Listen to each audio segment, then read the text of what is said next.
Trevor's going to talk about that a little more. Hey y'all, my name is Trevor Nguyen. I'll be talking about the socioeconomic status map as well as concluding the analysis of our project. In the discussion of health outcomes and its relations to geography, it is integral to contextualize data with people. After all, health outcomes directly affect people, so it's helpful to provide some kind of context as to who is being affected by these health outcomes. Historically, people from marginalized communities such as BIPOC have experienced systematic racism in that facilities, businesses, and other services are forced upon local residents. Therefore, due to this social inequality, it is evident that a metric such as social class exists within the United States, and that people from a lower social class are more likely to face hardship as opposed to people from higher social class. Here's that map. However, how do we define social class? How can we quantify this? With this data set that I've collected, I've used the variables of median household income, percent of individuals with income below the federal poverty line, educational attainment of adults 25 and older, unemployment rate, and percent of households that are female-headed, meaning no father is present. And we use these variables to create a function and formula to produce this socioeconomic status value.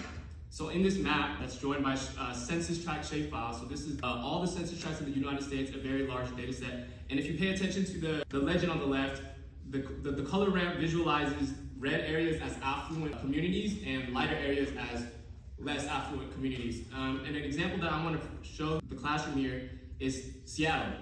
Seattle has a history of redlining, of where geographic inequalities exist. I believe it's pretty apparent here in that downtown Seattle has a higher socioeconomic score than communities down in the south end, such as Rainier Beach, Beacon Hill.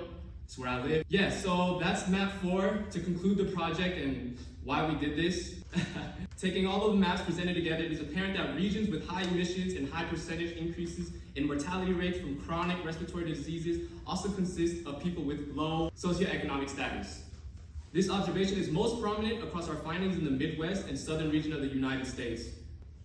Before we end this project, I would like to mention that although these maps may show a spatial relationship, it's important to not confuse correlation with causation.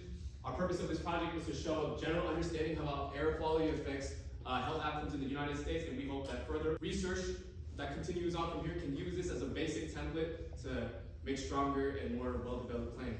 This is Group A3, Air Quality in the United States. Thank you.